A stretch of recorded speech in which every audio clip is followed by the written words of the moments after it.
Susan, you still at school?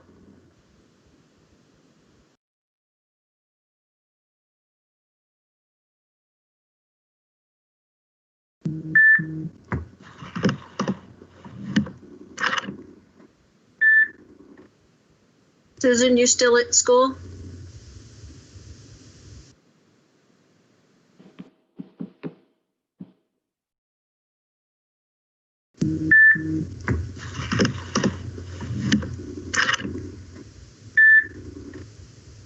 Susan, you still at school?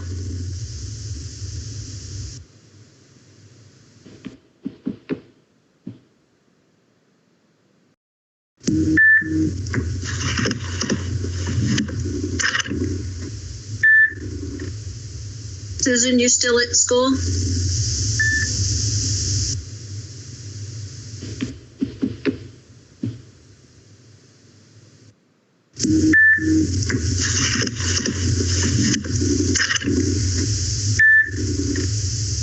Susan, you still at school?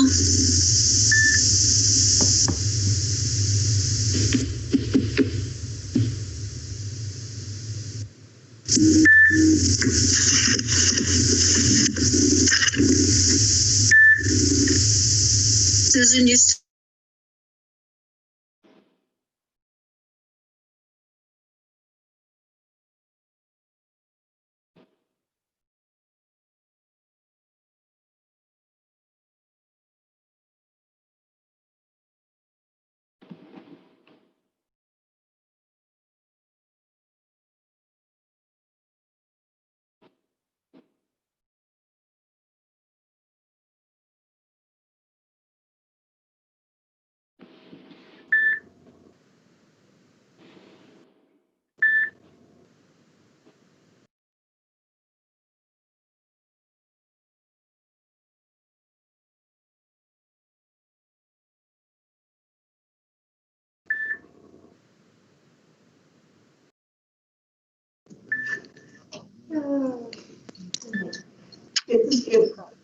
Kevin, can you hear me?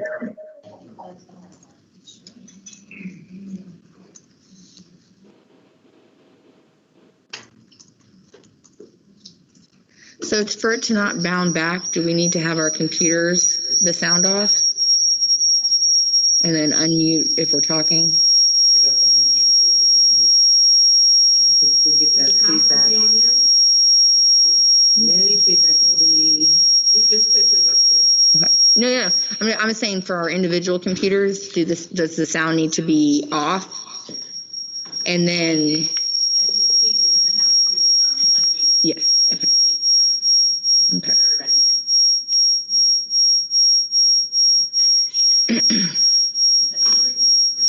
I'm about to do it. Thank you. Thanks.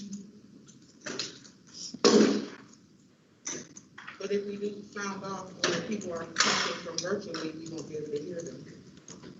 Well, I think if you unmute your computer, Unmute is just for you to speak, but when other people are speaking in the virtual world, Mhm. we won't be able to hear them with our sound off. Yeah. And that's only pictures. so then one computer needs to have their sound off. I think if you keep your sound low,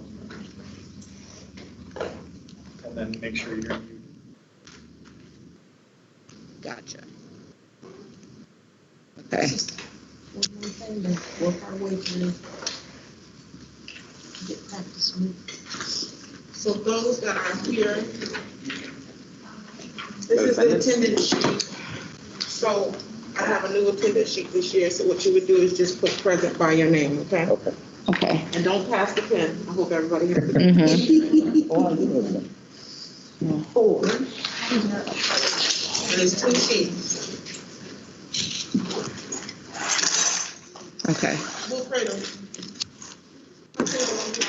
Yeah, I did. I know. Okay, no problem.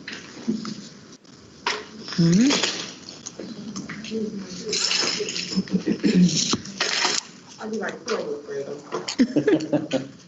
Miss, Huh? Miss Montero. Oh.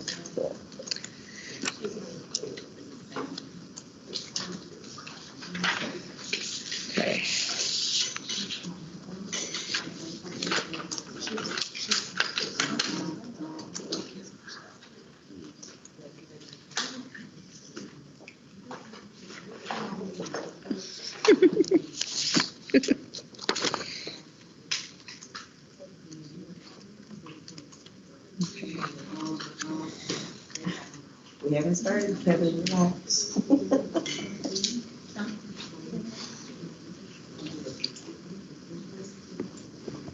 Well, not virtual, but.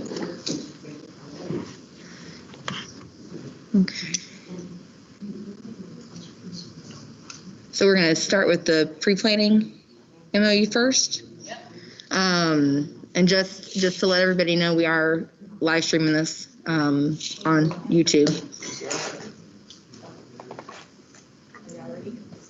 Let me know something about that. I'll take it.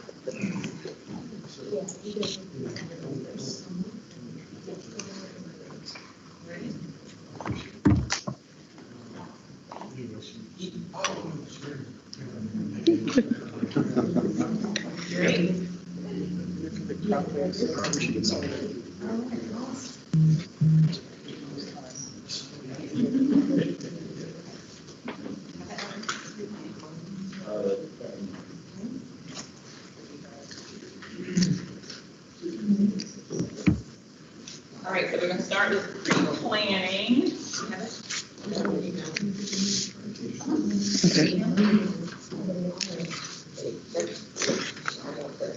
Okay, go ahead.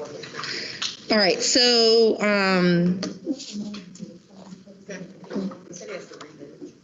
say that again, Sharitha? Ready? Yeah. Okay. All right, so we're going to start with the pre-planning MOU to get us through this week, and then we can move on to the bigger MOU. And then I sent over, our team had worked on merging the two proposals so that they were in one document, so we weren't working off of two different documents. But we can talk about the bigger MOU when we get to that. So we had gotten your questions and edits yesterday, Tedra, and we talked about it as a team yesterday on a call. And so numbers 5, 6, and 7. Okay. Okay.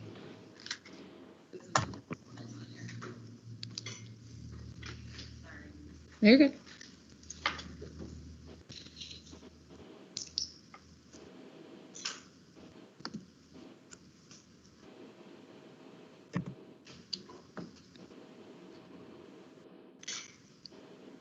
Okay, so numbers 5, 6, and 7 on the pre-planning MOU. It looks like your side is good with the language we proposed with the Schoology training for teachers and paras and ESPs during this week. That they'll have access to it, that was already in place. And then number 6, every work site that has an open access door is going to have a plexiglass barrier, which you guys are in the process of working on. And so you said that you guys were good with that. The question I had about open access, what does that mean? So everyone has to be buzzed into the front office. Mm-hmm. And so I didn't understand what open access meant. So I guess like when you come in, like in the front office, so like when you're open, that the secretaries or whoever's in the front receiving people have the plexiglass barriers in the office. So like if you're looking at Lake Gibson High School's area, it's open, and so is there a plexiglass up when whoever's at that front counter to receive parents or From what that's why the comment says that. So based on what I understand. Okay. And all the schools that I visited today, John, Michelle, maybe you can correct me, but, or even the principals, I know that the plexiglass has been delivered to most of them. Okay. So they're in the process of being installed. Okay. But most of them already have it. So It's really not, this company that is studying it being installed. Yes, it does. Oh. Self-standing, it doesn't have to be. Uh-huh. Get it on Bob's place. Awesome. All right. And then contact day is being held virtually, so you guys were good with that piece. And then coming up back to number 1, we were okay with your addition to however staff development and faculty meetings can be face-to-face, and staff covered under this MOU will have the option of coming to face-to-face meetings or can attend virtually. And then the addition, No, so we were good with that addition. Okay. So we're good with number 1. Oh. Here. Are we not? Oh, wait, okay. I think Laura's controlling on the regular. Oh, okay, gotcha. Can they hear me? Can Kevin hear me? Yeah, they can hear you, they cannot hear the district. Or see the. Yeah, we're fixing the MOU. It's the bigger one, so we're putting the pre-planning one up now. They still can't see it. That's what they're saying. Oh, so I wonder why. Somebody has to share. So can Laura share her screen?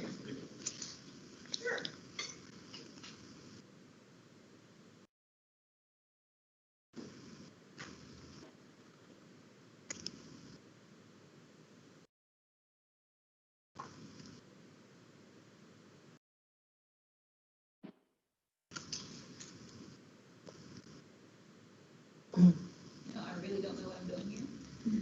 Let me see if I can share.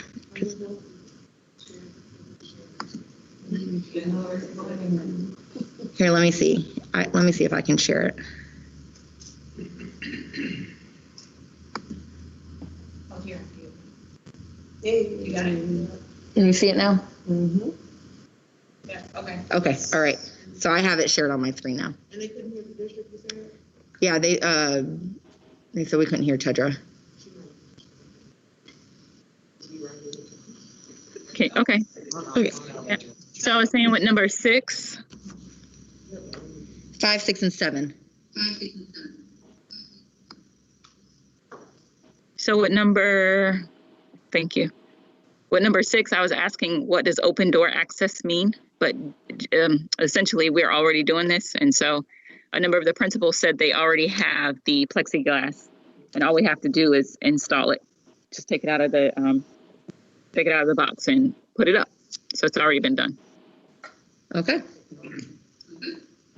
So we're good with 5, 6, and 7 then?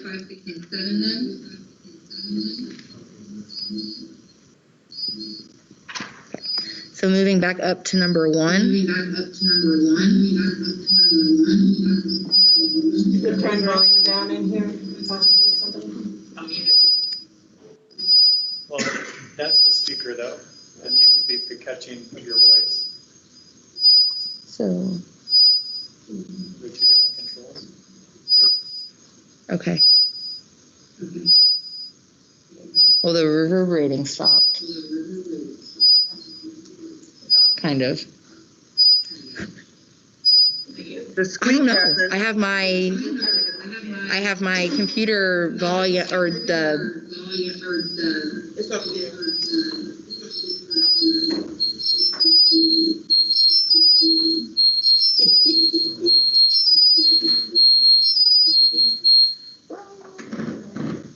Same classroom. Whew, okay. Yeah.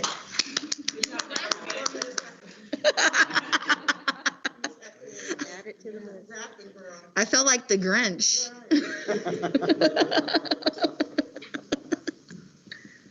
Okay. All right, so then going back to number 1, we were okay with your additions, that staff development and faculty meetings will be held virtually when feasible, to ensure limited exposure to staff. However, staff development and faculty meetings can be face-to-face, and staff covered under this MOU will have the option of coming to face-to-face meetings or can attend virtually. And so we were okay with that addition. So we were good with number 1.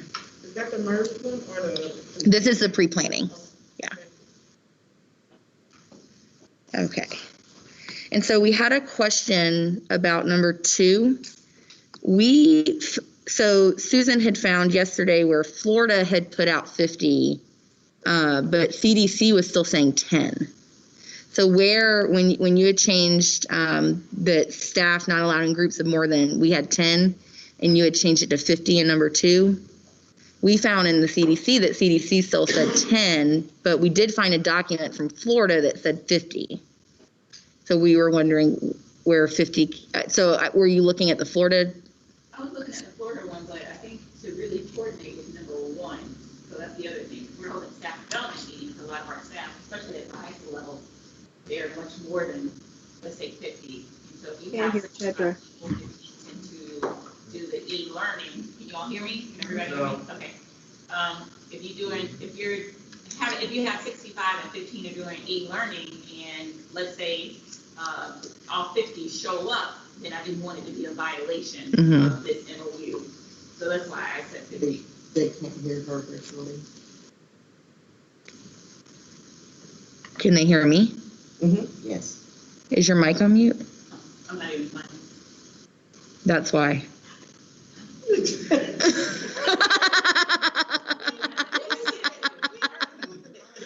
I think I needed to. I was like, well, I'm right here. Sorry. It's okay. User error. Okay, so I was saying that yes, with 50, we changed it to 50, but based on the Florida guidelines and us being in phase 2 of reopening. And we did it to correlate with number 1, because number 1, especially with the faculty meetings and some of our larger high schools have large staff. So we were trying to ensure that if people did want to come in, that we wouldn't be in violation by having a staff meeting with 50 compared to 10. So we just thought that 10 was a bit restrictive and small, particularly, again, for our larger schools that have large staffs. Some of our even elementary, they're at 38. So just by the very nature of having a staff meeting, live, if you do have it live and have people come in that choose to come in, it would violate the MOU. So I guess Mr. Bruno at like Auburndale, you're fairly big. Would you be able to have like an appropriate spacing in your cafeteria to do 50?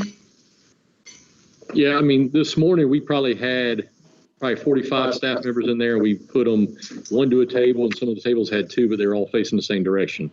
Okay. So most high schools have a decent sized cafeteria that you could do it. Okay. I went to Annie Roberts this morning. I don't know if Rachel put it up, but everybody was at a table this size. They were all facing the long way, one direction, and then everybody was on the end of the table. And it worked out. Their cafeteria is probably 2 to 3 times, maybe not 2, 1.5 times this size. And so they were able to really space out pretty well. Okay. Way more than 50 people, in there. But they were able to really accomplish what they needed to get it done.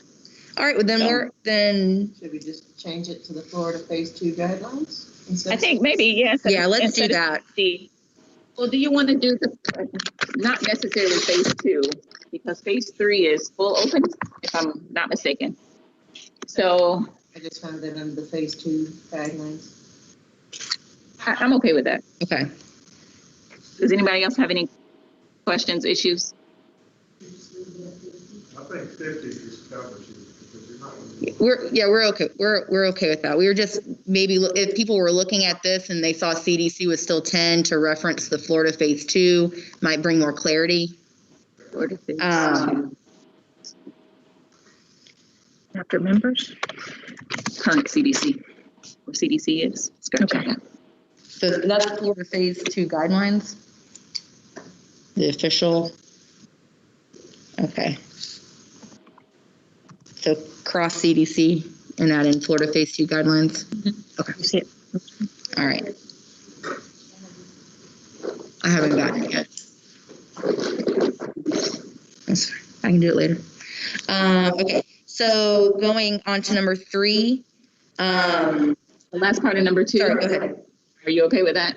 I noticed it was in number 3 as well, but because you all mentioned, I think, face coverings in that one, that's why I put it there too. Okay. So I wasn't sure. No, we're good with that in number 2 as well. Okay, so you want it both places? Good job. Yeah, especially the nose part. I noticed kind of going out today, a lot of people had it like this, below the nose. And so it's just a reminder. Yeah. Make sure you put it up above your nose, but I think that would be good. Yeah. To specify. And I think we had referenced like wearing it correctly. So we might even want to, when we look at the bigger MOU, maybe change it to be very explicit that it has to cover your nose. Some people need a little more help with that than others. Okay, so going on to number 3, we wanted to. Oh, I'm sorry. One more thing with 50 is because of some of our departments. Some of our departments want to have training, like think about the ESE department. If they need training that is face-to-face, 10 would be too restrictive for them. And so that was another reason why we suggested the 50. It's just so we could meet with the group. Again, if they want to or choose to come in, they can, and then it won't be an issue with violating this. Okay. And then they still have the option to join in virtually. Of course. Okay. All right. So we're good with number 2 then. On number 3, because we know that there will be some visitors on campus throughout the week, maybe especially during orientation day, possibly. We wanted to add in any visitors to schools must also wear face coverings correctly while they're on campus. Okay. Althea had brought up a good point, especially with district-wide staff as they travel. This is just throughout the district, just to clarify that every work site that you get to, every school, every district-owned building, you have to wear a face mask. Yeah, agreed. I think I sent an email out there just to my staff and HR because I noticed that some of them were a bit lax with their face mask usage. And so I think it's just a reminder. Because as people come back to the buildings, some of them are like, oh, well, I'm only in my space, et cetera. Yeah. So I know we have all been traveling today, and all of us have made a point to wear a face mask to any building and to any school that we go to. Okay, so the number 3, just all together. You read it. So it would say face coverings must be worn correctly by all staff throughout the district when physically at their work site in the presence of other staff members, period. Any visitors to schools must also wear face coverings correctly while they're on campus. The only thing is I did see a number of people with, aren't these called gaiters? Right, exactly. I don't know. Who else has those? No. Gaiters? Oh, they're okay? Okay, good. Okay, I wasn't sure. Okay. Okay, they're good. Sorry. Okay. Not to single you out. Oh yeah, single anyone out. I know what the. Chris is rocking one in the back too. I was wondering. Watch the school board meeting. The last sentence again. Okay, so the last sentence there is any visitors to schools must also wear face coverings correctly while they are on campus. Can I add one piece we may just want to put in because we do have some interns that we are requiring our partnerships with the universities for them to hold the same standard. So we may just want to say any visitors and partners. Okay. Because those interns don't necessarily fall under the visitor category, but we do call them our collaborative partners. Okay. Yeah, we're good with that addition. Collaborative partner? That would also be like an example of our CT. Gotcha. Okay. Did I get number 3 on the first sentence? Throughout the district? Yeah. Would school board members be classified as visitors or staff? Because I know that we have at least one school board member who struggles to appropriately wear a face covering. I don't know. So they're not really staff per se. So staff is controlled by the superintendent. So we are the superintendent's staff. Yeah. School board is a separate entity, but I would say that they are probably not necessarily visitors, but collaborative. I don't know. Yes, visitors. I can't say, but see, no, I don't know that I could regulate. I don't know that we could regulate school board member conduct either. I would more so say, to Branda's point, maybe they are visitors, and all the signage is there that they choose that they need to wear the face masks appropriately. So I don't know. I think it's a non-issue. Okay. All right, so then we're good with 1, 2, 3.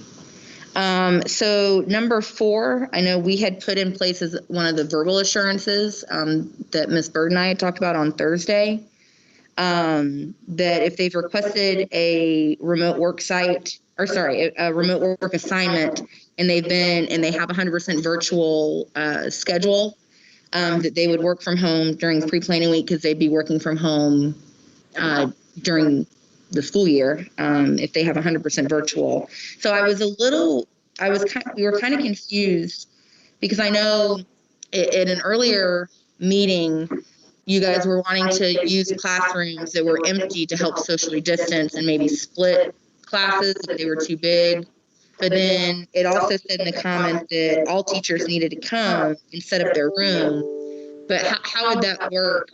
So what we're thinking is, here's the thing, a lot of our schools, I don't know if you've been watching Orange and Martin, some of the other districts that are opening. What's happening is a lot of students are now re-enrolling. So after 5 days of virtual or e-learning, they're like, hey, the parents are like, hey, they need to go back to school. What it's causing is a delay because the teachers' classrooms aren't set up, right? So they're not set up to welcome a student back, just in case you do have to go back brick and mortar. And so that's what that is really about, is if we do go to e-learning, if we do shift from e-learning quickly to brick and mortar, we would want those teachers' classrooms set up so that they're not in a mad rush, pulling their hair out, trying to stress the administrators out, saying, oh my gosh, I can't set up my classroom in time. So how would that look? So would we start, I'm just trying to think logistics, would we start bringing back people that are not under an ADA then first, if that comes? Likely, yes. And then it phase everybody else back in, yeah. Like last Thursday, we that had sounds like a hot mess. convert back from e-learning to brick and mortar. Mm-hmm. One day, they realized certain things, so they were all calling. So that's how quickly it's changing. At all the schools that I went to today, and I think I hit 9 schools today, their phones are ringing off the hooks with parents. The phones are ringing off the hook with parents saying, I don't want to do e-learning anymore. I want them back face to face. And so I think that's really the next thing we're really going to have to think about is, how is that going to look? Right. Yeah. So we're having a lot of that. I don't know if anyone else would like to comment on it, but. I would like to say the same today. We had numerous changes in an elementary school setting. Not only that, we have those teachers who agreed to do e-learning but really wanted to be on campus. They're setting up because they're anxious. They can't wait to get back face to face. Right. We have those that didn't today, which is critical, and then those that didn't today, because they're be on computer today, and we have concern about classroom not being ready. And that turnaround time and the amount of time that we have to give an employee, a teacher of a change. Yeah. And then, students going to a classroom that's not appropriately warm, fighting classroom setting, it should be.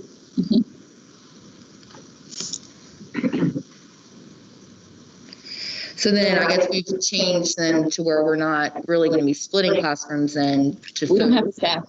Because, realistically, there's no staff to split a classroom unless you have something on your campus. Well, unless, let's say for something, like in one room, there was a case and you got to close that room down for 24 hours. The next day, you might have those other kids that you're on a block schedule using that room, because we're going to have to move rooms around campus, but rooms still need to be set up. Around campus, just so they're inviting, so we don't have to wait on that when that happens. Okay. I'd like to remind everyone, like we were making our comments, unmute yourself, virtuals, we're getting that. Sorry. It's in the world. And then you do something. It's good practice for us to have. Are you using that? Say that again. You're using that? I need one. Okay, we're fine. Do you need it? No, I'll wait. I'm okay right now. So today was a teacher work day, tomorrow's contract day, Wednesday staff development. So would they then, I guess, realistically be coming back in on Thursday to set up rooms?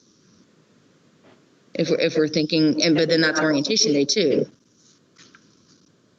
If there's jam packed with contract day tomorrow and then staff development day on Wednesday, when would that happen if they weren't able to do that today? I think they can just, to me, I don't know, and this is where your expertise comes in, but I would imagine that they would just contact their principal and set something up. Yeah, they could contact the principal, but in reality, like most of the contact day tomorrow is not a full day. Okay. Most of it's like a half day contact, stuff like that. Even orientation days, since for most of it's virtual orientation, people aren't going to the classrooms anyway. Mm-hmm. Video's already, so they really have Thursday to work. Like my staff, we're meeting half day Wednesday with them. They have the rest of the time to do what they need to do in the classroom. Thursday and Friday, we do a faculty meeting for an hour on Friday, and they have the rest of the day as well. So what about teachers that have ADA accommodations that have been approved? Would they possibly have different time windows to be able to come in so that they could avoid as much exposure as possible if they have a medical issue that's been documented. I forget where I was this morning, but essentially that's what the principal offered them is you can come in after school, Ryan, actually. Come in after school, we can set up something for you. It's, just we'll work around it so that you can come in the classroom and feel comfortable setting up. So yeah. And we had teachers today that were on ADA that came to work. A lot of people classrooms. Yeah. And then once we were done, they left, stuff like that. So, we got quite a few do that as well. So I'm inclined to be okay with that. I think as long as we're very specific, that they would need to set up an appointment to make sure to limit exposure as much as possible for that week. We're not doing big rooms anyway this year, or hopefully not, because it's hard to clean. We should be doing big frou-frou rooms anyway this year because they're hard to clean. We'll see. So in number 4, so they must set an appointment with their site administrator. We need to add, set up the list. So if you look at number 4, that Laura's projecting.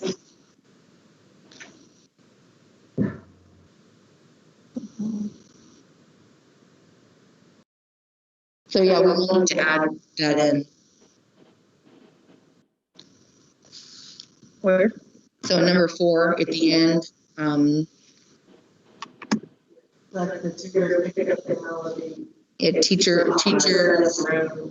Or non-essential. For remote assignment teachers? Yeah, that's what.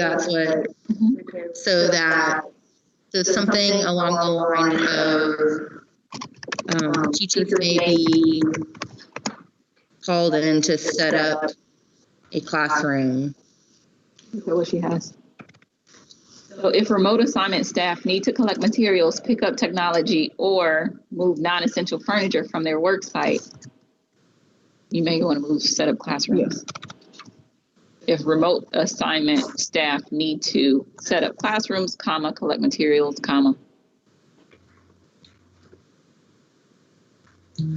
Yep.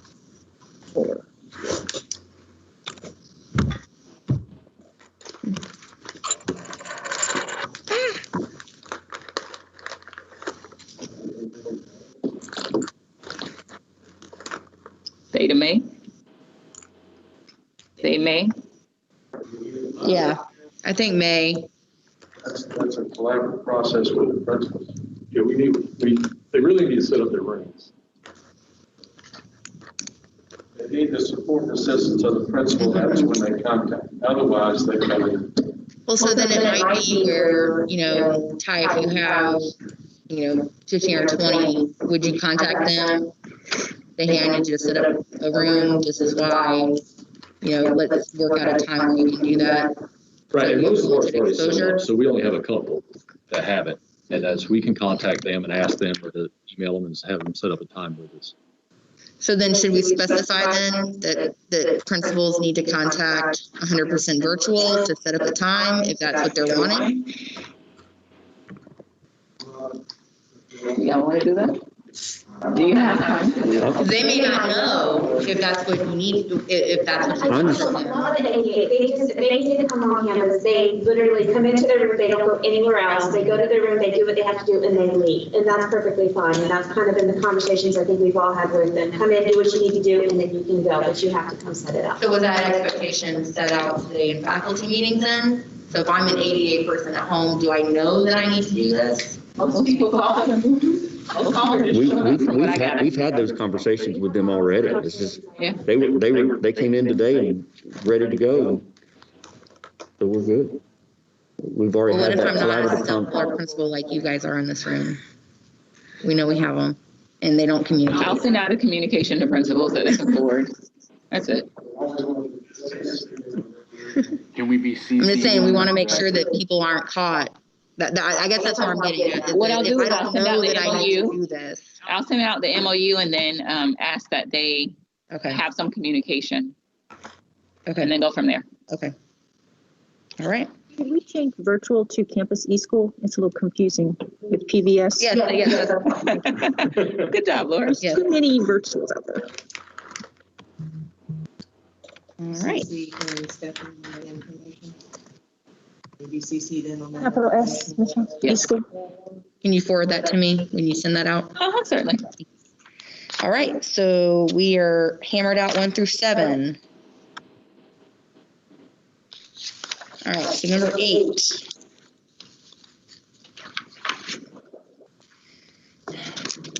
So we were okay with your addition to, or all seats and desks face the same direction except in case your student IEP 504 plans to provide an alternate arrangement for the child. We were okay with that addition from your team. We wanted to propose another maybe clarifying sentence here. We heard, there's people that still have tables in their room because there aren't enough desks and they already had tables in their room. And so instructional staff in classrooms with tables instead of desks may need assistance in finding workable solutions for appropriate classroom seating arrangement.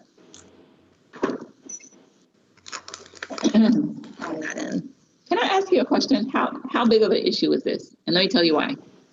I went to 3 schools and walked 3 classrooms today, and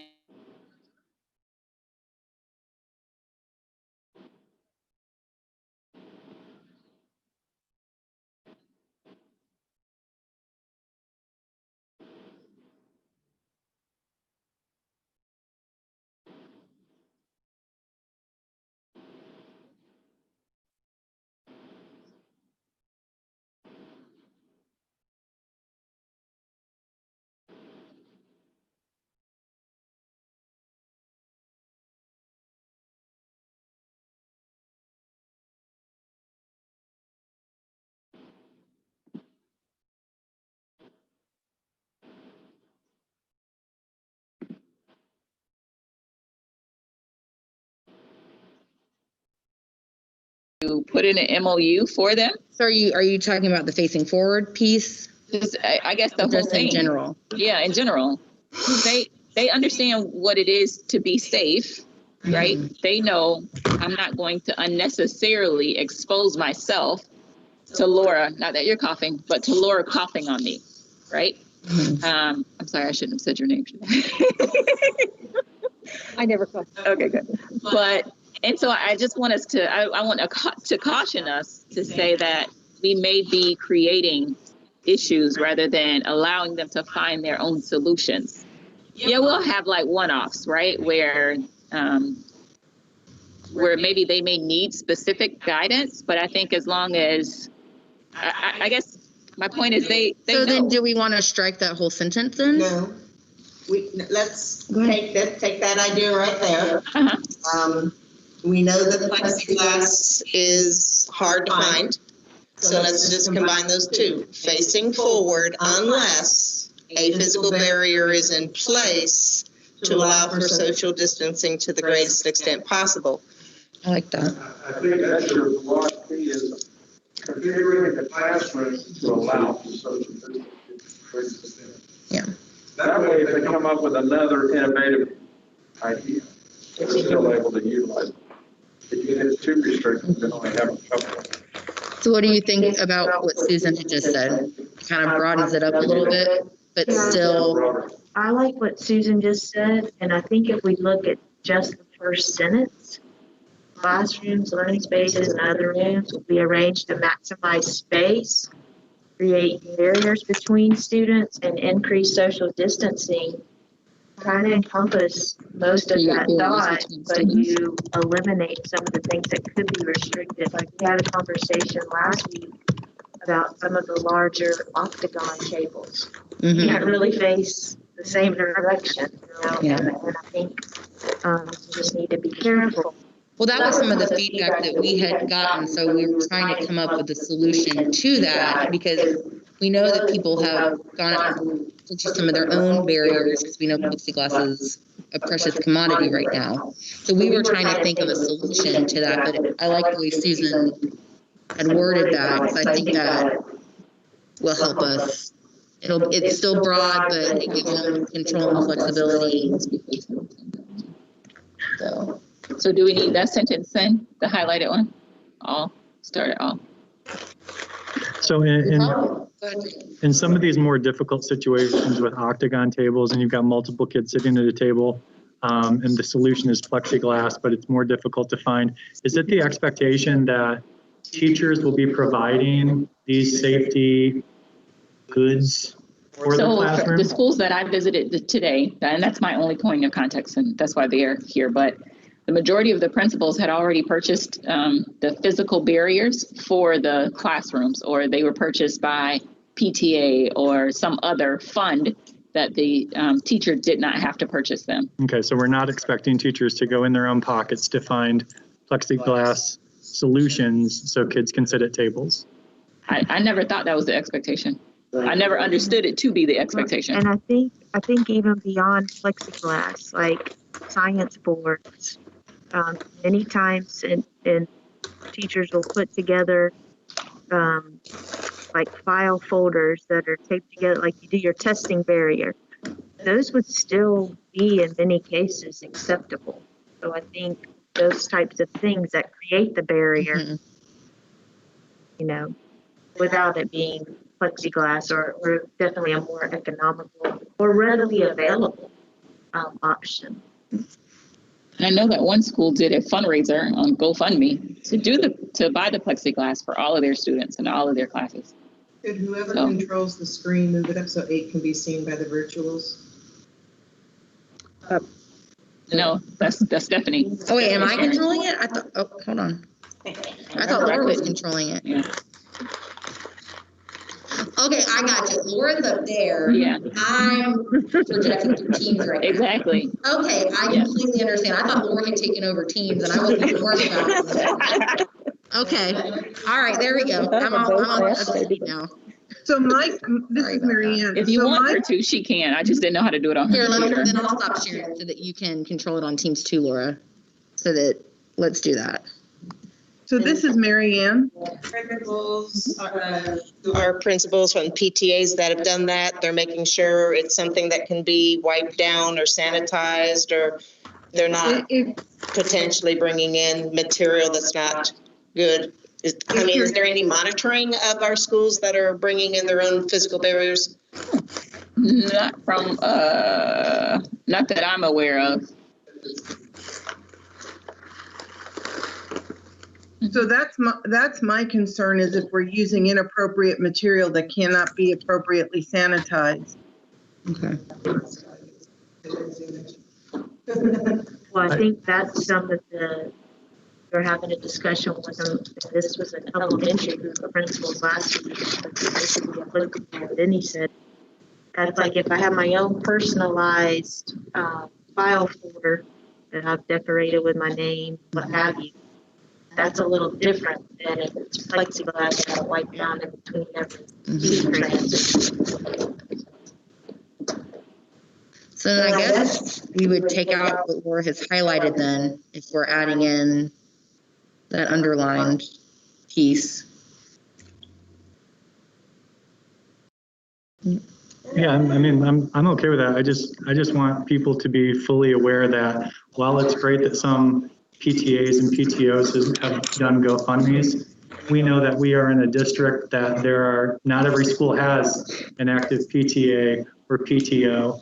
And so I'm not trying to attack anybody, but I think it's a little disingenuous to say we don't expect teachers to go in their pockets to buy these things, but we do expect teachers to go back to set up their rooms to make them warm and inviting for when they come back. And we all know where that warm, inviting atmosphere comes from, because what we want is we want our teachers to go in and take their government-funded classroom and make it pretty, right? So there actually is, whether we say it or not, there actually is an expectation that teachers are going to be putting a big chunk of money into their rooms. Whether we want to acknowledge it or not, it's going to happen. Well, I don't think that was disingenuous. I think the issue is that's what we do. As teachers, as educators, we go in a classroom and we make it pretty and That's so what we do. So that is the expectation. Right. to make it warm compared Well, to that is what we're saying. plexiglass, that's two different issues. I don't think that's the expectation. My daughter is a teacher, and I can just tell you she's a first or second year teacher, and I can just tell you that's just the teacher spirit. That's not an expectation that we should have to put into the MOU. I agree with Tedra that I think you guys are giving the teachers enough credit for their innovativeness. And I think y'all sit at the table, and some of you are not teachers, and some of you are, and then you just group them all together and say, this is what they're gonna do, and this is what they can't do, but they're teachers, they're educators. They come to the table knowing what they need for their babies. Can't hear. Oh, I'm sorry. Well, to get us back to the language. So just like my daughter, I've already went out and bought stuff for her classroom because that's what I wanted to do. That's not the expectation. I think to Brandon's point though, is that we all do it, right? I mean, we spend money in our classes to make it pretty because we know that Tallahassee doesn't fund us appropriately to put in that work to make it pretty. So I think he was talking to the inequities that happen school to school. You know, some have great PTAs, some don't. And so just making sure that if they do not have plexiglass barriers for whatever reason, that they need to make sure that they're all socially distanced to keep everybody as safe as possible. Agreed. Okay. All right, so then everybody on the team side, on the virtual side, on your side, are we good with the way we've edited number 8?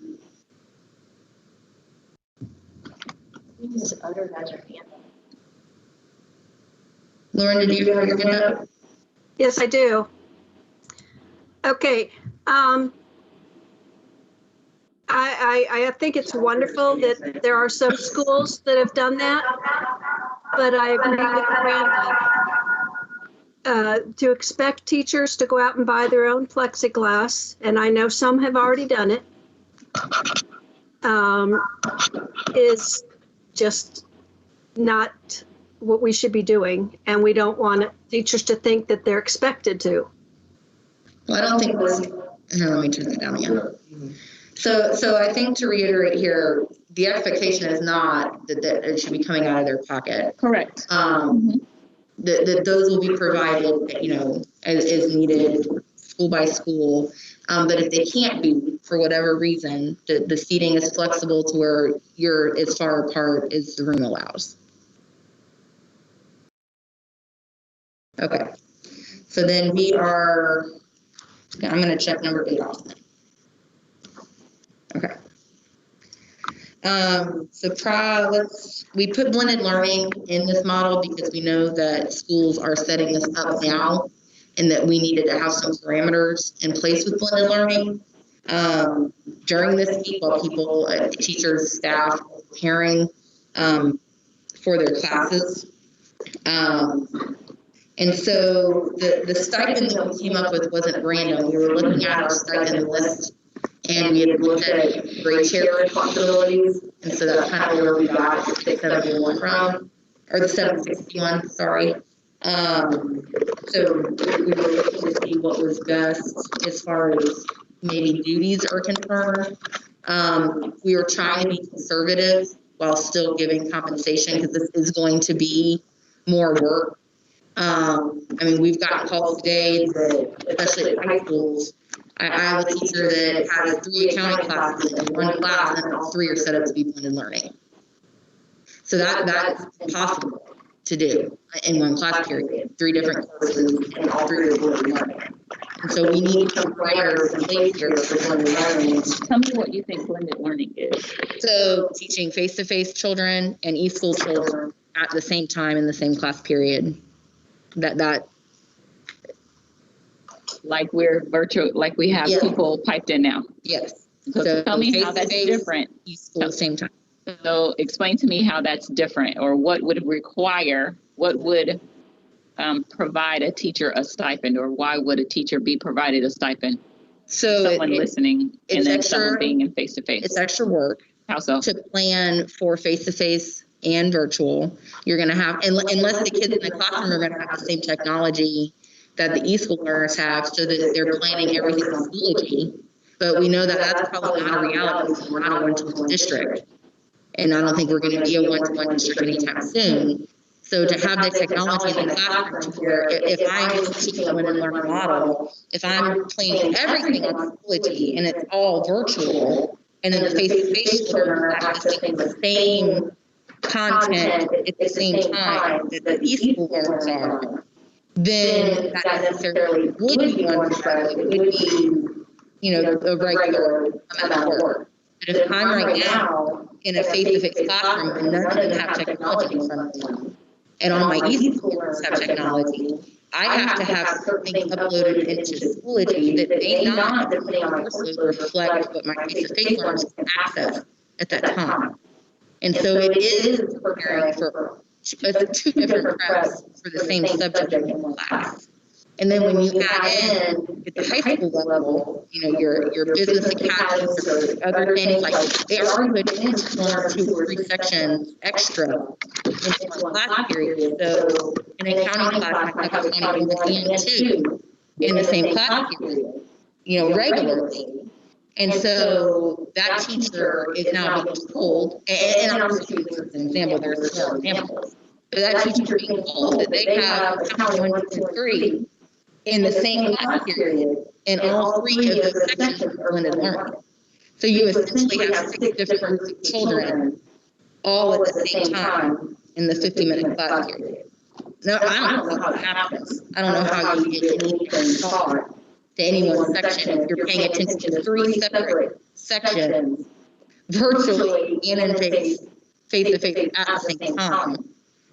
I mean, I don't know how to do it. And you have teachers that are freaking out because it's impossible.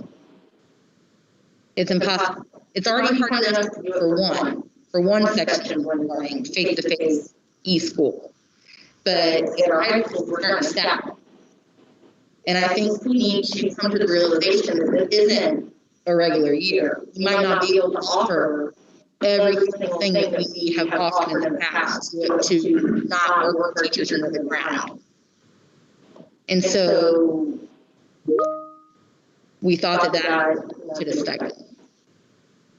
And according to our talks on August 10th, this is supposed to be extremely rare.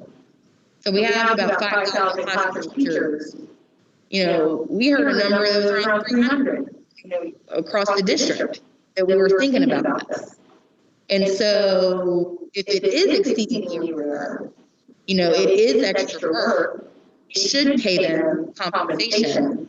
And we were thinking before, because we don't know how this is going to unfold, we might be back face-to-face, with our governor at the end of the 90 days. And so we wanted the stipend paid on a quarterly basis, because it is going to be more work.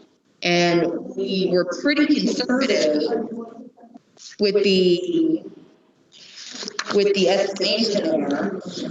Sticky notes. If you have truly about 300 teachers that this really impacts across the district, and you pay them $761 for the quarter, that is $228,300 for 190, and then $456,600 for the semester.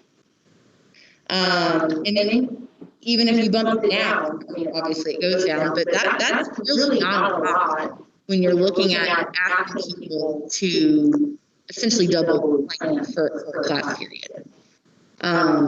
Unless the expectation is for those blended classrooms that every single face-to-face kid is going to have the technology in front of them at that time, and that's going to happen, so that the teacher can plan everything in Schoology and then plan it virtually, and then the kids in front of her or him have access to that. It's not double planning.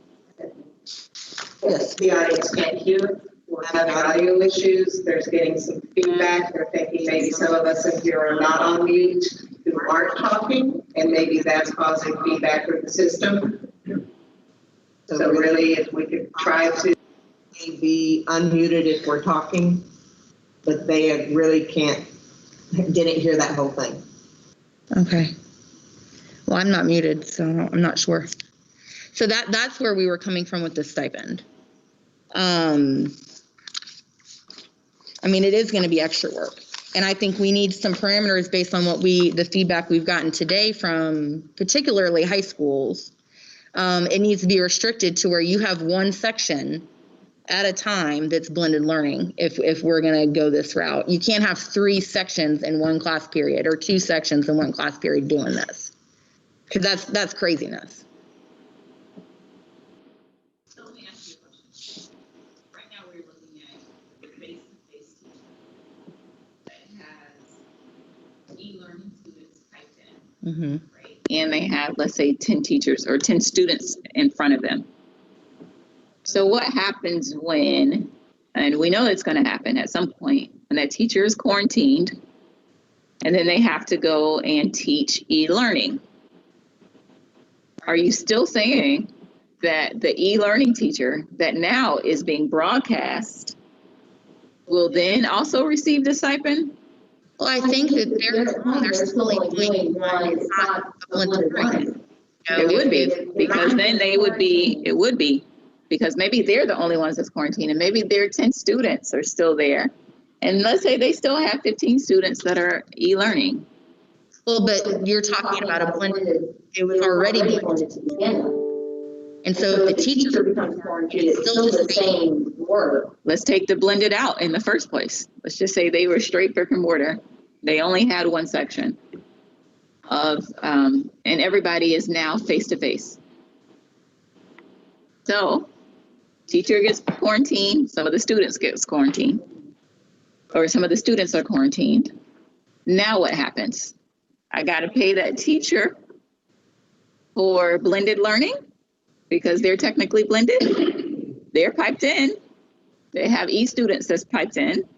And they're also teaching face-to-face with a proctor or a monitor or whomever is in the class, a bus driver, somebody is in the classroom. See, I would think that wouldn't necessarily, because that is a very short term.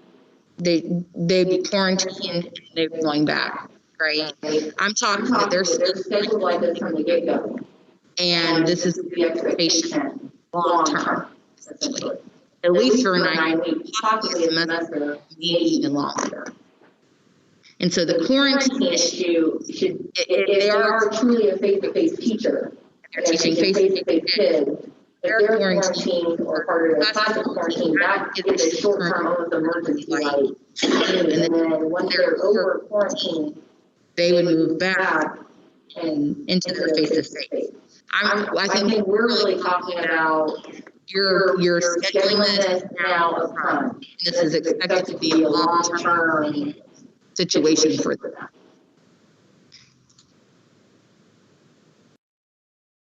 And again, we're trying to be conservative because we do think, I mean, honestly, everybody on the front lines is even principals. You know, everybody that's going back in the school deserves that extra percentage and has it. We're being asked to do craziness. But I think that knowing the finances, but also knowing what we got in CARES Act money, this is what the CARES Act money was meant to pay for. You know, it was meant to pay for PPE, it was meant to pay for hand sanitizer and plexiglass, but it was also meant to help us in our brick and mortar buildings socially distance. And to have a workaround to help us do that. Because we cannot continue to ask staff. And I mean, this is teachers, parents, secretaries, our acting brothers and sisters. You know, we cannot expect people just because we're in this situation to keep doing more for nothing. And so we wanted to start curriculum learning because that is going to be a bear task. I mean, and so they need to have some kind of compensation. Even $761 is not enough. But again, we wanted to come with a conservative stipend so that it was doable. I'd like to put something in the room if I may. Traditionally, in the past, we've always been asked to have a emergency plan ready for like a week of, oh my God, something happened. And so I know already I've been asked, instead of 5 days this year, to go ahead and have 10 days in case I had to leave my brick and mortar students. In that situation, if I was doing blended, that brick and mortar is already done and dealt with. If I'm still asymptomatic and doing my e-learning from home, you know, it's kind of a wash. But no, I wouldn't say that I would get paid if I'm pure brick and mortar, that I would get paid in that situation, because the plan's already in place. It's already been done. Definitely, like Stephanie's saying, the scheduling, I mean, if I had been scheduled blended, man, that is literally 2 lesson plans almost, going at the same time in the same period. So we got to figure out a way. Those, you know, God bless those people. They deserve something, because some of them aren't taking it on voluntarily. And we felt that putting a price tag on it, even if it's not a big one, would also be an incentive to not just do it out of convenience, but to only truly have blended classrooms when there is no other option. Because we know that there are specialty electives, there are disciplines that there is no other way to work it. And so we're willing to work with you on that, but there have to be strict parameters with it, because we cannot run roughshod over these teachers that are being asked to do extra. I mean, it's a lot extra. And so even as of today, I think we need to add in a parameter that if they are blended learning, that they only have one section.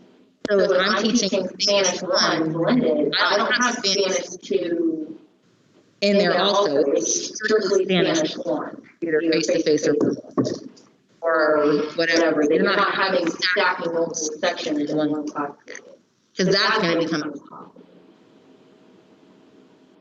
And then you're setting people up to fail. And so we're willing to work with you on this, because this was a hard no for us. I think it's a hard no for us too. And so the frustration is that we have been given a monumental task to accomplish, right? We know that. We know that it's unlike any other year. We know that there are some things that are essentially outside of our control. And in order for us to open effectively and provide students options, I think that's the other thing, is that at the end of the day, it's not that we are trying to punish teachers. I think that's a false narrative out there. We are not trying to harm teachers. We are not trying to overwork teachers, and not only teachers, paras, AFSCME brothers and sisters, as you said, school secretaries, any of our staff members. We're not trying to harm them. My point, though, is that we have a task to reopen and to provide options for our students. So I know that in other counties, what they did was they offered a big stipend and they had to remove it, or they ended up removing courses overall and course offerings overall from teachers because they couldn't afford to pay for the stipend. And so I don't want this to be adversarial, but realistically, the $791 per quarter, that's what I heard you say? I'm sorry, $761 per quarter is higher than the department chair supplement, one. And then two, I think that is not necessarily keeping it in line with what our student needs are. And that's what is driving a lot of this, is that I think you're looking at it, and maybe I'm wrong, so help me, right? I think you're looking at it like the district is making teachers do this. But maybe, Ty, you can help me. Look at how many students you have that are brick and mortar and how many students you have that are e-learning. And then also look at your teacher list. And then how are we going to essentially offer our students Spanish which is a required course, right? They have to have a foreign language. How are we going to offer that if our hands are tied with this? In addition to, we still have bargaining for salaries down the pike. So every bit that we take from that is something that we can't offer for salaries. I want us to think about bigger picture. And I'm not trying to beat teachers down. I get it. I am saying that there is a lot of work, and maybe Michelle and Ty can talk about the Schoology model and what that looks like in planning. But I think that this is going to really sever what we can offer our students. It really is going to hinder, maybe hinder is a better word. It's really going to hinder what we offer to our students and those options. If we cannot do blended learning, or if we have to pay every teacher that does blended learning per quarter, $761. And I think though,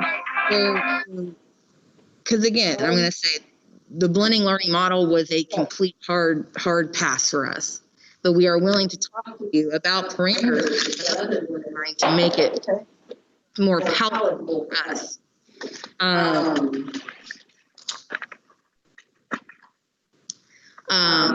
make it more palatable for us in this regard. And I think we need to have parameters because, I mean, when it was said on the 10th that this would be rare, but it's seemingly not so rare anymore because. And I get student need. It's not that we're trying to punish people, but I guess it's really based on student need. I'm saying here is that this whole entire summer, we have been focused purely on student need. And I get it. I understand. But teacher and staff seem to be on the back burner. And so you're in a different year. We may not be able to offer everything that we're used to offering. I mean, so are you saying then that you don't want us to offer the courses for our students who we serve? No, I'm saying that we need to look at what is absolutely required. I mean, I talked to a Spanish teacher. We don't, maybe it's great to offer Spanish, but maybe we don't need to offer Spanish this year if the numbers out. Is Spanish 3 requirement for graduation? No. I mean, it's great to have. And this is what I'm saying. Can I step in? There are some policies. And so what I'm saying here is that we're not under a year. And I think with to have the idea that we can offer everything the way we used to offer it is a lie that we're telling ourselves and we're telling our community. Because we also cannot have teachers being buried to the ground over workload and then still not being compensated. I mean, there has to be some give on the side. We're willing to give a few points on this to make it happen, but it can't be an all or nothing from me. There has to be some give. We're willing to make some concessions, but there has to be parameters around this blended learning model. So, Stephanie, coming from a high school, and you worked at a high school, so you know, many of our career academies are stacked normally. Mm-hmm. So like culinary, we normally stack 3 and 4 culinary together. It's the way it's always been. ECE, early childhood, is normally stacked.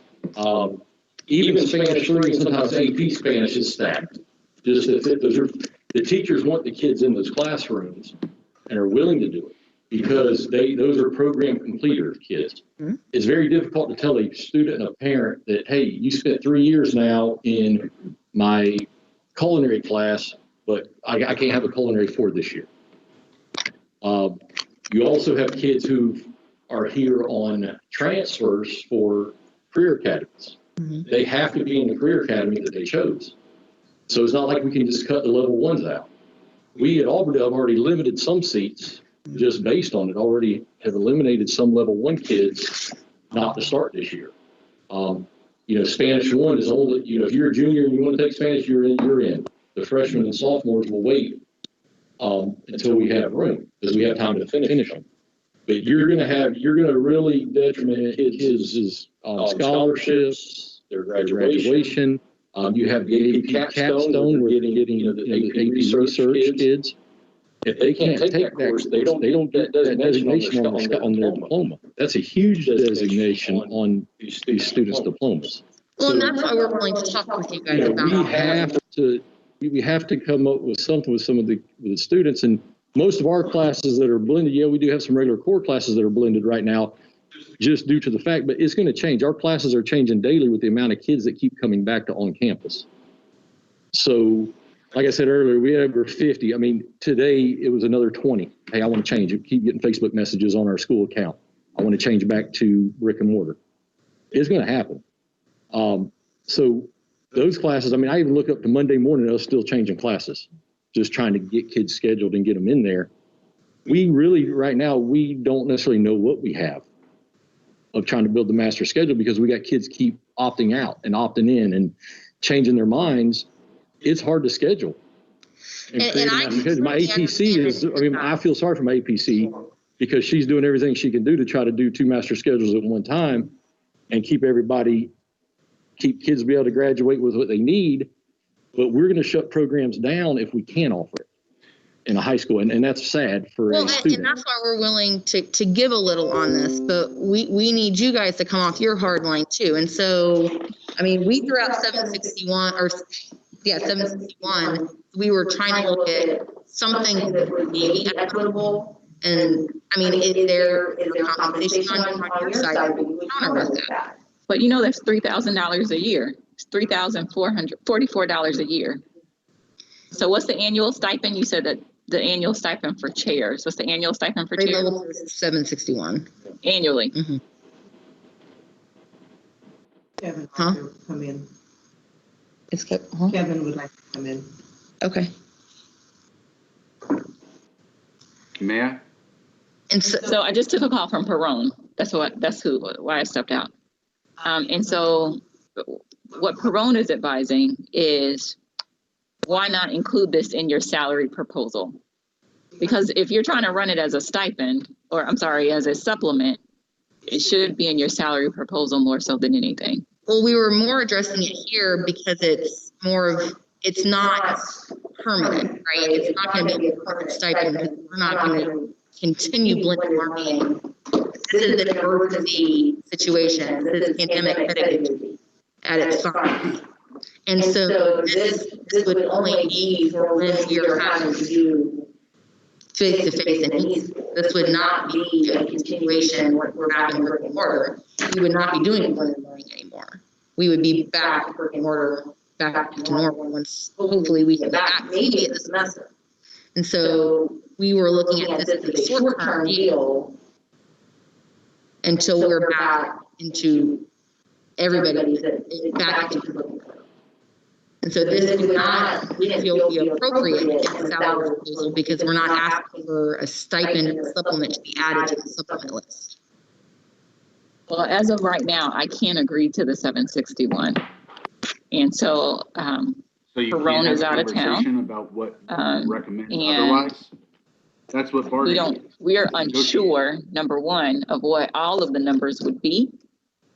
We've not yet received an accounting from all of our principals regarding what the blended model and what that blended overall model would look like.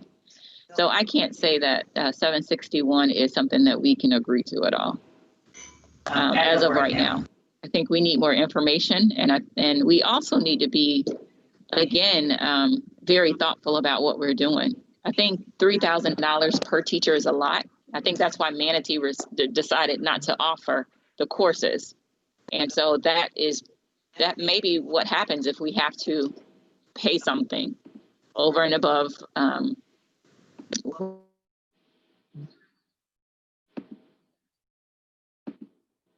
if you're okay with that, then maybe we are okay with it as well. I'm not sure without Perone here to really say what the actual economic impact would be. I think it's a lot to ask this group to do it. So does Mike have a running tally right now of how much CARES Act money we've spent? I think he projected it at the last meeting. It was 18.2 million. So we have 7 million left of CARES Act money then? Out of the I thought we already had 18 million. Or we have 18 million. I thought we only had 18 million. We've spent 18.2. Got 25 after charters were taken out. Oh, we got 25. Okay. I'm not sure.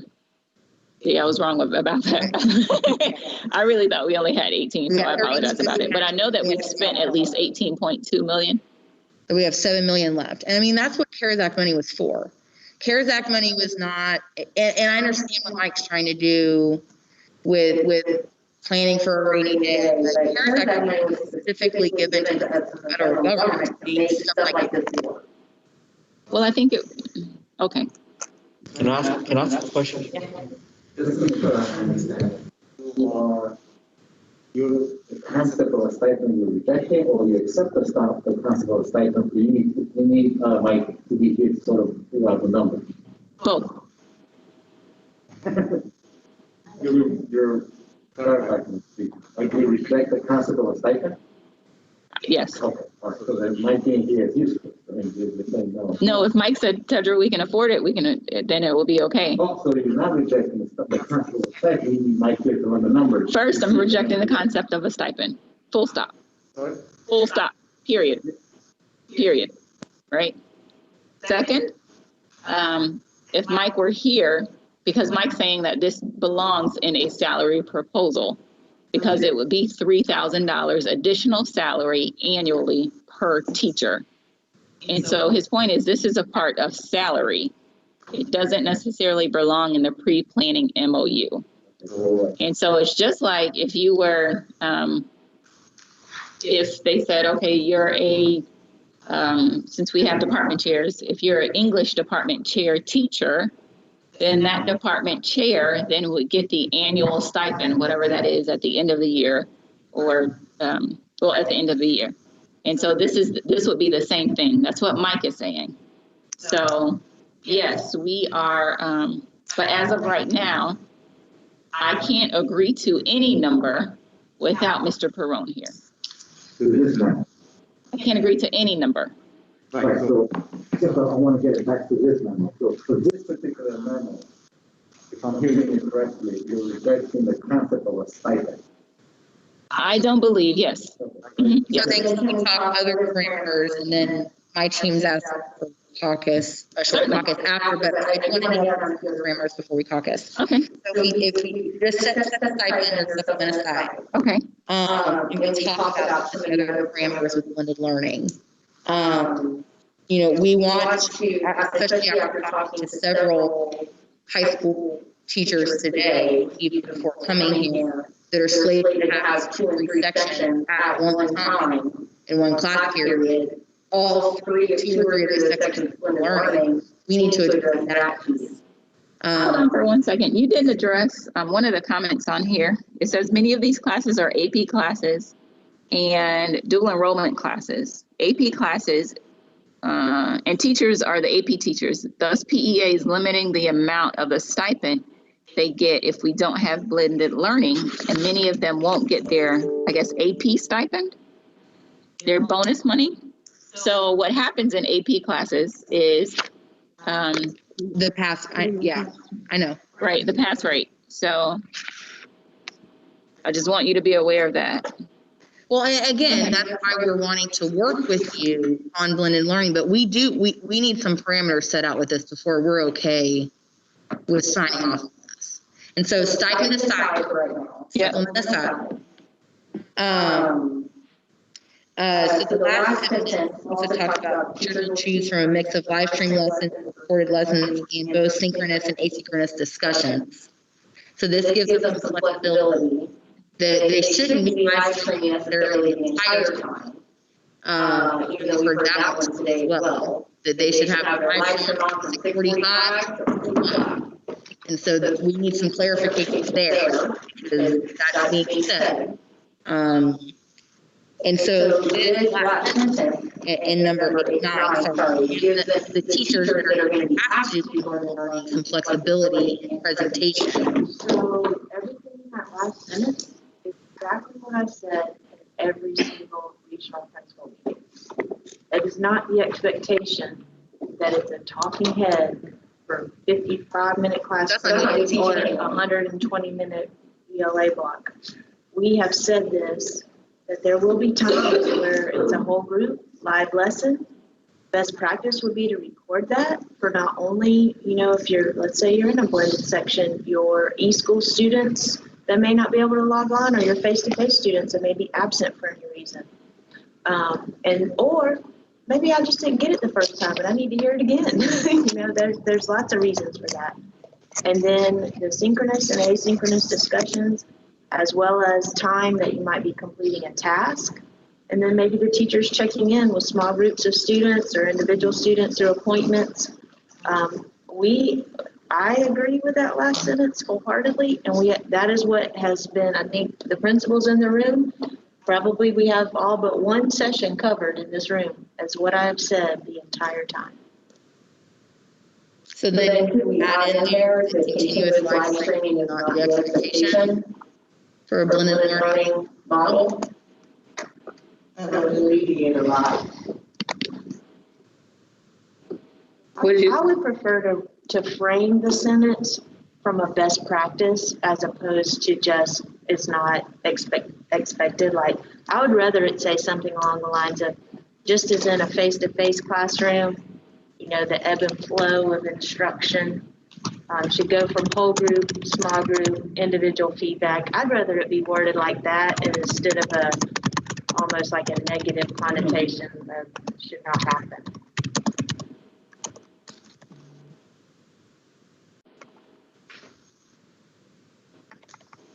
Okay. Say it again, Michelle. Just as in face-to-face, is a face-to-face, whole group instruction.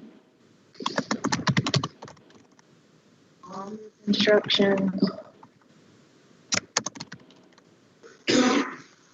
for understanding, feedback cycles.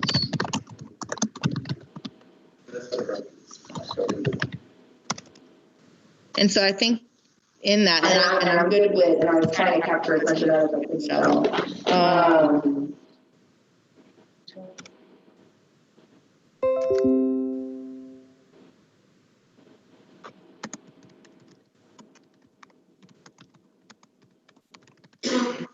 Can't hear Mr. Hill. So I still definitely have somewhere worked in there that it's not the expectation to live stream from duty start to duty end. Or bell to bell, or however we want.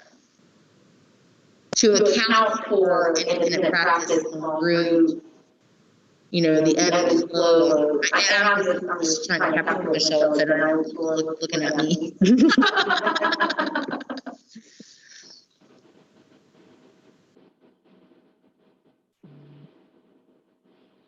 And really, that's for e-school too. That kind of goes hand in hand with e-school, is that the expectation is not to live stream necessarily bell to bell, unless you're doing a 50-minute lecture, which is very rare, and I don't think anybody really wants to do that. It doesn't happen in face-to-face class anyway.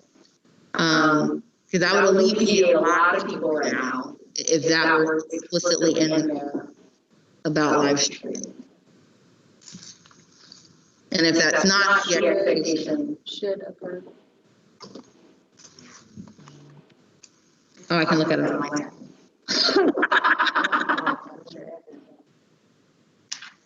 Let's go back to just as in a face-to-face classroom. Best practices such as, that way, we're not going to capture everything that happens. Yeah, you can't limit. Say that again?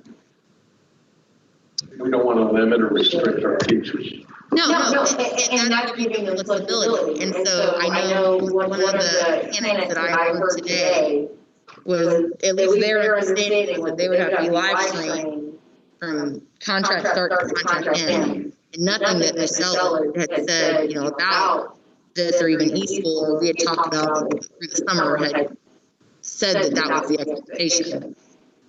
And so I think having it fleshed out here and in an agreement just e-school, that's not the expectation.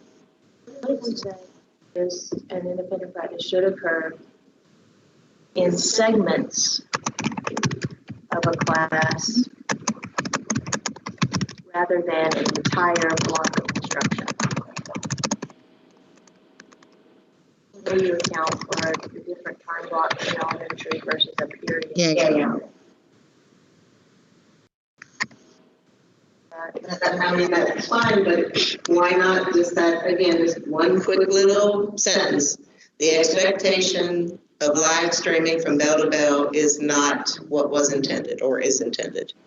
Is not Capturing pure language, it's obvious. That would ease a lot of people's minds with this, and even with these. Because if I'm small grouping with one group, in all honesty, I'm no longer live streaming someone else. That's just the truth. And, you know, be clear, just be clear in language.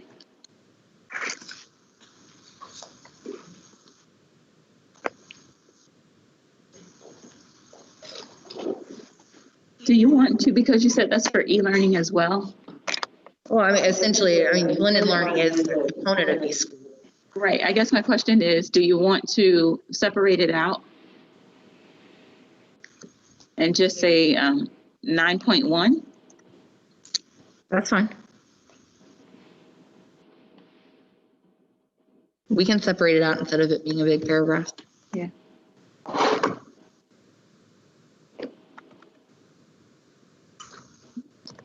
Can I ask a question? Yeah, go ahead, Scott. However, when we're separating it out, we are not saying that we expect live continuous instruction from our pure e-school teachers either, correct? No, I was looking at another MOU from another district, and they entitled it Instructional Delivery Requirements. So I wonder if we put it in, because if we do instructional delivery requirements, it would be across the board rather than just blended learning. That's what I'm looking at. I'm just trying to, but I agree with you if we maybe play with that language a little more. Well, and I know why we had even put the blended learning in the pre-planning MOU is because we knew that this was happening this week. People were planning, and so we wanted to make sure that parameters were set in place. And we can talk about stipends. We can even come back and talk about stipends. But and I think we need to have that conversation with Mike at the next meeting. But I mean, getting language parameters for how this is going to work is very important right now as we went through planning week. And their teachers and even parents are set to help facilitate some of this. They know what the parameters are and what they're expected to do and what they're not expected to do. And that's why this specifically was in the pre-planning MOU. It is addressed again in the main bigger MOU. And so we're hashing it out now. We can almost just copy and paste what we're talking about now into the main MOU when we get to that. Can I ask a question about that blended learning? Because you brought up two different scenarios. So one scenario is I have one prep. So my Algebra 2 class, face-to-face kids, and my Algebra 2 class e-school kids, e-learning kids at the same time, correct? But then you also brought in there different preps at the same time. Does that include, for example, PE that has weightlifting 1, 2, 3, and 4? Even though they're all doing the same thing, it's just the credit that they're getting. Are they eligible for that as well? Now, so I asked multiple questions there. Are we doing a blended learning with one prep that gets a stipend, or you have to have more than one prep in there to do that? Because my culinary 3 and 4 kids are still doing the same stuff. I don't think they should get the stipend. See what I'm saying? I think if they were blended learning in general, it creates more work. So regardless of whether you have one section or two scheduled right now, if you have face-to-face and e-learning at the same time, that's where the stipend. Okay, so if you also brought in there about the Schoology part of it. If I'm able to have my face-to-face kids and I'm able to attach a paper document that they're working on, paper pencil, and that's the same document that my e-learners are working on at the same time through that Schoology platform, they're still doing the same thing. So I'm not doing two different things. It's just we went through the same material, we're working on the same stuff, yet we're pulling it all together depending on whether it's a paper-based thing that they won't turn in, or whether it's the Schoology part that they're taking a picture and sending it back, or however that. And I hear what you're saying, I hear what you're saying with that. That's I what I'm think trying to. in addition to, and if we can do that, where face-to-face kids have that technology in front of them, where they're working on the same, you know, it is end up being playing the same. I think the added work will still be responsible. Oh, that was you. It was, I guess, when I had to use the flashlight. Sorry. I think the added work of even just supervising face-to-face and e-school at the same time, the added workload there is where we wanted to compensate with the stipend. Because it is going to be extra work, setting it up, having face-to-face supervision, you know, working with them and then going back. So not even talking about planning issues, that the blended learning creates more work than you normally would be dealing with.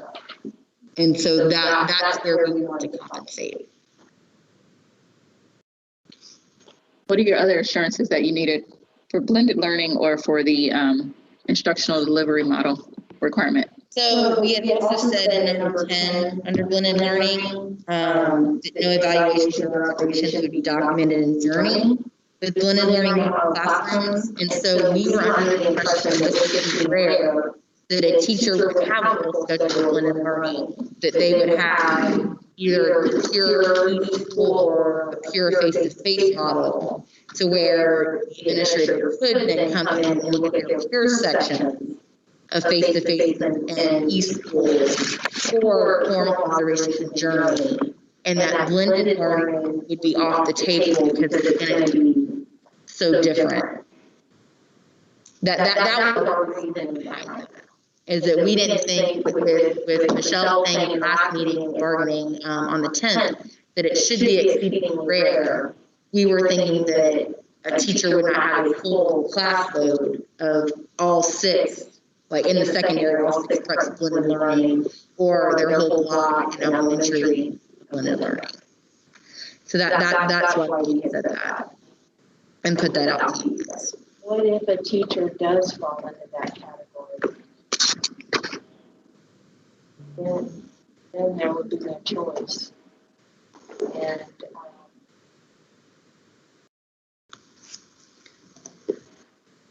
that's my only concern.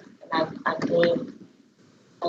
think we've stressed to principals, please, and I think our principals are doing the absolute best they can. But as kids ebb and flow, and we're seeing more kids changing their choice.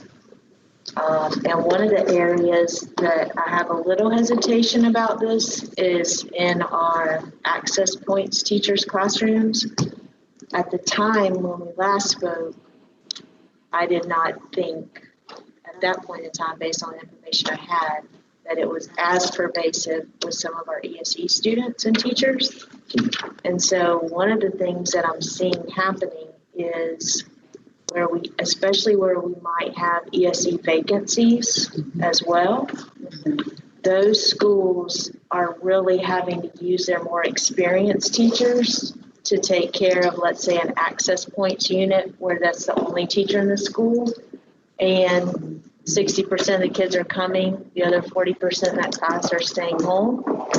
And they're having to potentially flex some of those ESE vacancies to be more of their maybe face-to-face inclusion teachers, that's what I wouldn't want to happen to a teacher is that we say this and then what's the mechanism for their observations or evaluations?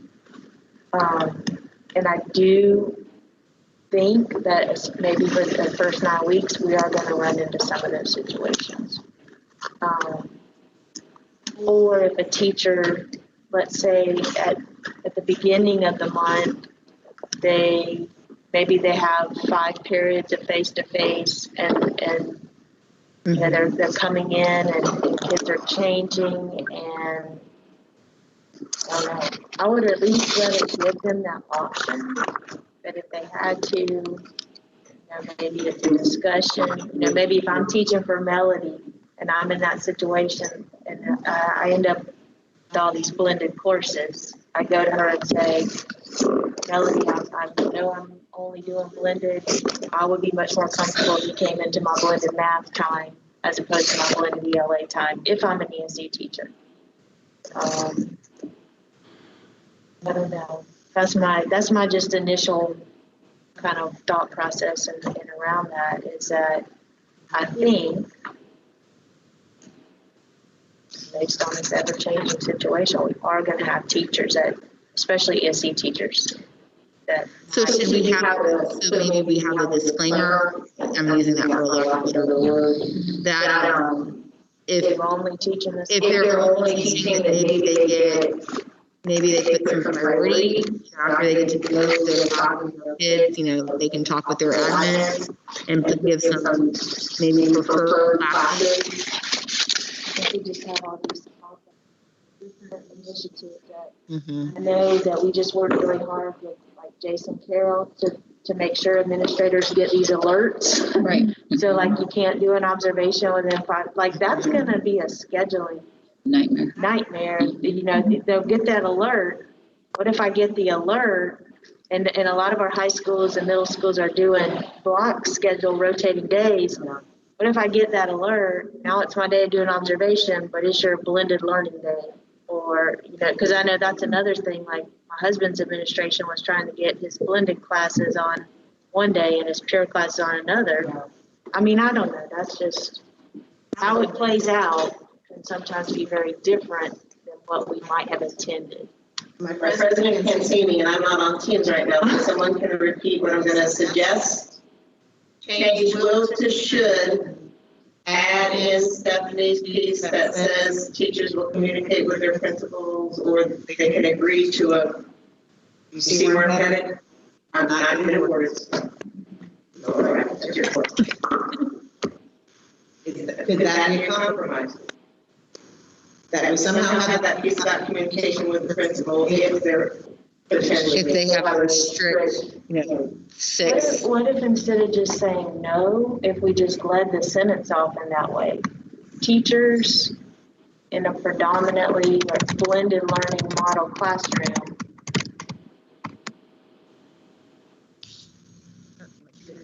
Or with to have an exclusive blended learning schedule. Because this is really who this would be affected, right? If they have exclusive all classes. So wait, let me just understand this, right? So we're saying that those that have an exclusive blended learning schedule, so let's say 5 of the, or 6 periods, they're only blended learning. So we're not doing an evaluation on them? No. I'm sorry. So the compromise, kind of from hearing what Michelle was saying, is that they would talk with their principal to schedule, to like prioritize and schedule. Okay. Not necessarily say No. you can only second period. No. But to say, listen, to have a conversation. Is going a lot better in the afternoon than in the morning, or there's some kind of parameter, a recommendation. And so it's probably even rarer for a teacher to have all straight 6. I mean, from what it sounds like, especially in some of the specialty areas, it might happen, but it's going to be even more rare. It would be, if I just had a square or 2 blended learning sections. And probably most of it, I won't speak for it, but I would probably rather come see your classroom and try to get the whole feel there, where I could. Yeah, I guess I'm just concerned with that first sentence, not first sentence, with the sentence that Laura has highlighted, that no evaluations. Yeah, that's what we're talking So, yeah, We're okay. trying to work. So I liked how you started it, Michelle, that teachers in and maybe an exclusive blended learning schedule. I personally think we need to say predominantly to give the administrator and the teacher a little more flexibility, and as students move from different platforms. I think if when we say exclusive, then you just made that window really super tight for both the administrator and the teacher. Where we say predominantly, that's more than half. Then you get that you can take into account Kyle's culinary teacher that might have all those different groups in one period, but maybe that's the period she's really rocking it. And she's gotten really good at it, and she wants to show off to Kyle, you know, how great this is going. I think you got to get that flexibility. So then, so Laura has captured as the teacher for the predominantly blended learning skill. Okay. The preferred observation or I like that word. It's nice. It's a good word. Who will initiate that? So let's say teachers, I'm just thinking through it, y'all, from. I think it needs to be probably a conversation. I would like for it to be collaborative. Do we need to put that in there that it should be a collaborative process? Because if I'm a teacher, I'm waiting on Ty. Ty may be waiting on me, you know? And so then at the end of the day. Similar to SAOs. The last week I'll be fine. Right, exactly. Or he'll be asking for forgiveness because he didn't evaluate his staff. Yeah, and yeah. so. I gotta get it done, so I'm. Ty would never be in that position, I'm sure. But my point is, I don't want staff or our teachers to not have an evaluation at all. No, and I think, again, being very clear with language is the best. And so I think that having that as a conversation, very similar to how you have conversations with SAOs, et cetera, you know, the whole evaluation process is going to be better for everybody. So I've got an idea. Perhaps instead of using the word communicate, go ahead and use the word collaborate up there. Okay. Oh, good job. Yep. Schedule with, and then with evaluator to create an observation schedule that is mutually beneficial for both parties. Good job. Okay. Do we want to put a time in there? A date by no later than?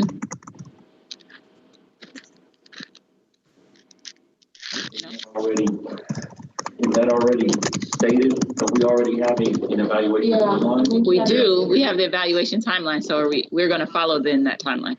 Okay. Yeah. We don't want to create no timeline. You want to say within the established timeline? Within the established evaluation timeline. Okay. So if we could, my team wants to caucus for a second. Well, maybe not. It'll be more than a second. But so we'll go into. Since all three of these are open, can we go into live vote is open? Straight across? Open. Yeah. Okay. Okay, so I know we have a 6 o'clock stop. So we'll be back no later than 5:30. Okay. All right.